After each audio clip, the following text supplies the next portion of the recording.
अगर आप नए हैं तो इस चैनल को सब्सक्राइब करें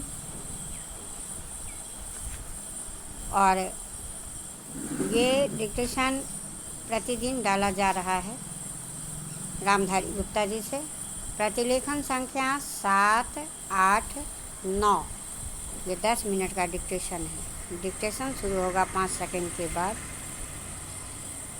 रेडी स्टार्ट। अध्यक्ष महोदय, 8वीं पंचवर्षीय योजना पर विचार करते समय सदन के दोनों पक्षों के सदस्यों ने जो महत्वपूर्ण प्रश्न उठाए हैं उन पर विचार किया जाना बहुत आवश्यक है। अध्यक्ष महोदय, 8वीं पंचवर्षीय योजना का अब दूसरा वर्ष चल रहा है और इस योजना के अंदर जो चीज़ें कही गई हैं ऐसा लगता है कि उसके अंदर कुछ बदलना कठिन है, बदला भी नहीं जा सकता।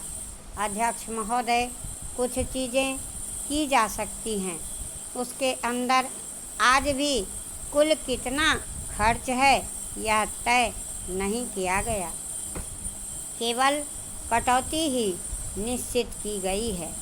शुरू में मैं यह कहना चाहता हूँ कि यहाँ पर कुछ सदस्यों ने जो यह सवाल उठाया था कि इस पंचवर्षीय योजना का मतलब कुछ सरकारी पक्ष से भी बताया है। इसके अंदर कमियां हैं और बहुत सी कमियां हैं जिनके ऊपर मैं यहाँ कुछ दोषारोपण नहीं करना चाहता हूँ। मैं चाहता भी हूँ कि इस तरह से प्रश्न ना उठाए जाएं तो ज़्यादा अच्छा है। यह योजना सरकार ने बनाई है। यह योजना कैबिनेट ने पहले बनाई और अनुमोदन होने के बाद भी इसमें कुछ कमियां रह गई हैं, तो यह कमी रहने का दोष किसके ऊपर है? मैं समझता हूँ सदन के सभी सदस्य इसको जानते हैं। बहुत से लोगों ने दिल्ली के प्रश्न उठाए, जो दिल्ली के साथ अन्याय किया गया है, तो मैं समझता हूँ इस बारे में सब आवाज़ उठाएं। इस बात की आज ज़्यादा ज़रूरत है। मैं यह कहना चाहता हूँ भारत सरकार से, या जिन्होंने ये सारी योजनाएं बनाई, उन्होंने वास्तव में यहाँ के साथ बड़ा जुर्म किया, यहाँ के साथ अन्याय किया, क्योंकि उन्होंने इस पंचवर्षीय योजना को बनाते समय ध्यान नहीं दिया कि क्या योजना बना रहे हैं, गलत बना रहे हैं या सही बना रहे हैं, इनसे क्या नफ़ा नुकसान होगा, इन सब बातों पर उन्होंने गौर नहीं किया। तो मैं समझता हूँ ऐसे हालात के अंदर यह बात ठीक नहीं है। ऐसी दशा में यहाँ पर 5 वर्षों में आने वाली योजनाएं बेकार बनकर रह जाएंगी। जो कटौती निश्चित की गई है उसको समाप्त करना चाहिए, ताकि दिल्ली को हम एक आदर्श नगर बना सकें। यह बहुत ही आवश्यक है यदि हम इस योजना की उन्नति चाहते हैं। इसलिए अब मैं अपना कथन इस शब्दों के साथ ही समाप्त करता हूँ। अध्यक्ष महोदय, आपने मुझे 8वीं पंचवर्षीय योजना पर बोलने का मौका दिया, इसके लिए मैं आपका आभारी हूँ। आपने मुझे कम समय दिया, इसके लिए भी आभारी हूँ।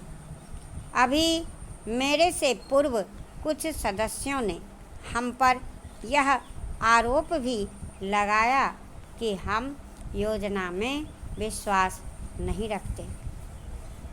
उन्होंने तो यह भी कहा कि हमारे चुनाव घोषणा पत्र में भी उनको इस बारे में कुछ नज़र नहीं आया। मैं इस बारे में यह निवेदन करना चाहता हूँ कि उन्होंने कोई दूसरा घोषणा पत्र देखा, गलत घोषणा पत्र पढ़ा और उसी को हमारा घोषणा पत्र समझ बैठा। लेकिन मैं यह कहना चाहता हूँ कि हमारा घोषणा पत्र इस समय मेरे पास है। इस घोषणा पत्र में हमारी घोषणा में योजना के बारे में स्पष्ट रूप से कहा गया है कि हम योजना पर विश्वास रखते हैं, लेकिन ऐसी योजना पर विश्वास नहीं रखते जो जनता के दुखों को दूर नहीं कर सकती, जो जनता के कष्ट दूर नहीं कर सकती।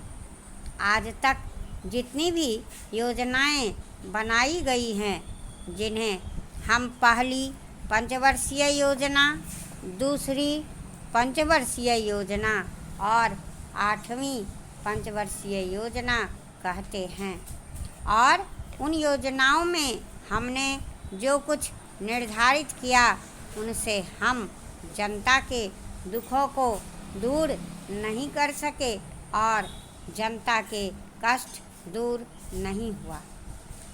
इन योजनाओं के नतीजे भी हमारे सामने हैं।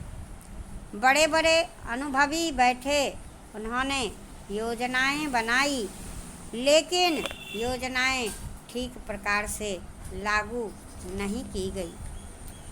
उन योजनाओं में काफ़ी दोष थे, जिसके कारण ये योजनाएं लोगों के दुखों को दूर नहीं कर सकी।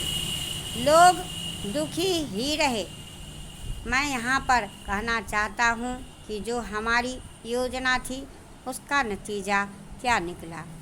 उसका नतीजा यही निकला कि हमें रुपये का मूल्य कम करना पड़ा। जो योजना होती है वह राष्ट्र धन को ऊंचा करने के लिए बनाई जाती है, लेकिन हमारे सामने आंकड़े हैं, इसका परिणाम हमारे सामने है।